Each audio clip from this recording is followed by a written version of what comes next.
That was pretty weird. That was bizarre. Speaking of bizarre, we're going to check out a movie right now that is a little bizarre. It's called American Ultra, and the best way to show you how bizarre it is to show you the trailer. Cherry Progressive, listen. Mandelbrot set is in motion. Echo choir as we are fielding the ball. Cherry Progressive, listen. Cherry Progressive. Is that a lyric from something? Do you want your soup?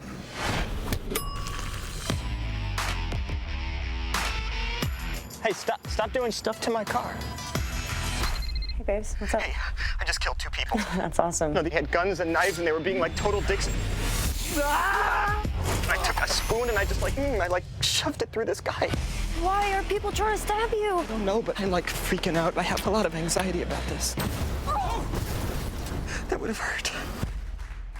Yeah, it's almost hard to wrap your head around that there, right? Okay, so here it is. He's like the town stoner. Like he's such a stoner that he gets pulled over by the police all the time. They're smoking weed, and he works in a convenience store. He gets fired like every other week, but they always bring him back. He's totally worthless and whatever. But he is one of those sleeper agents that when somebody says the right thing to him, all of a sudden he comes to life and he becomes like one of America's weapons that they're trying to keep in check. Kristen Stewart is his girlfriend who sort of keeps him in check because she's the voice of reason in this thing. And it ends up being a quirky, really fun movie that it sort of makes fun of Jason Bourne kind of movies and that sort of thing, you know. It is terrific. So anyhow, I got a chance to talk to Jesse Eisenberg and Kristen Stewart in New York, and we talked a little bit about the characters and the movie. Look out, Jason Bourne, look out, Matt Damon. There's a new super agent in town, but what makes this guy a little different? He's Jewish. We play these kind of sweet stoner couple, real pacifists, kind of just trying to get through the day.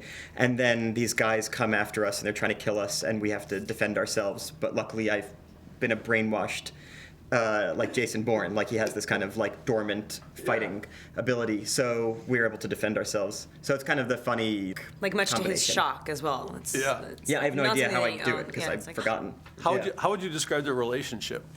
I think from the first time I read the script, there were 2 people that I really understood and envied. They balance each other so well, even though they're both entirely and individually messed up. They're both kind of damaged in a way, and damaged goods. And so together they're whole, and it's really sweet. Kristen Stewart is one of those people that sometimes people think she's being grumpy or uncooperative. She doesn't really talk a lot. She's a little, but she seems to be really sort of outgoing now, prettier than ever. She's very attractive. Yes. She's made no gripes about the fact that she does not like the attention. She's more of an introvert and doesn't like. Yeah. It makes her feel awkward, I think, to have to be talking constantly to people. But she's a great actress. She's a great little actress. She was in a movie with Jesse once. I think it was called Adventureland. So they know each other a little bit, and that was a fun movie too. That was one of those movies that was underrated, but really a classy movie.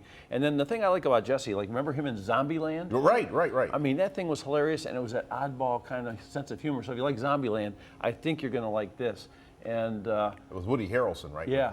And then he did Social Network, which is a whole different kind of role. But it's interesting when you watch him talk because he's sort of like one of those guys that can't get a sentence started. He writes plays. He's written movie scripts. He's really talented. But when you talk to him, he's like, until he gets it going, you know. So it's always sort of fun.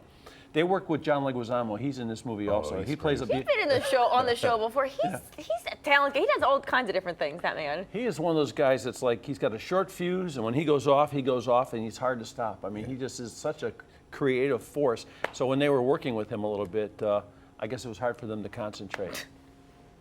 We did hundreds of takes of stuff in this room because there was a ton of coverage. We just repeat. Usually that gets by the end of the day, it's hard to keep it fresh. Yeah. It didn't matter every single time he'd come out with some new crazy off the wall. He's so smart. It's really funny. Really, really funny. It was a blast to watch you do the action scenes too. I mean, it's sort of new to see a fight with a dustpan and with a spoon and that kind of stuff. I mean, this is the guy's the MacGyver of weaponry. Yeah, exactly. Right. The kind of one of the scenes takes place in a Walmart type store where everything exists in the store, but nothing is a weapon, except actually sometimes in real Walmarts. But in this store, there are no weapons. This is so weird. But so I have to defend myself with whatever I can find, like a spoon or a makeup pen or dustpans. And so it's very creative and also makes you realize how dangerous these stores can be. I sort of like that, how dangerous these stories can be. Because I think I saw Denzel Washington in a movie not recently. Equalizer. Yeah, where he's in like a Home Depot Right. kind of place, and he's fighting all these guys, and he's just got like nail guns and saws and concrete bags and that kind of stuff. So they take this to the silly side of the street, and it's really fun. You know, it's one of the things, you go to this movie, and you don't expect a whole lot, but you come out with a whole bunch of laughs that you didn't see coming. I go just for that scene where he's scraping the guy's head along the light bulb. That was worth it right there. Oh yeah, Oh, yeah. yeah. There's a lot of good scenes in there. So I imagine that opens this Friday, so check it out. That's going to be good. And I imagine.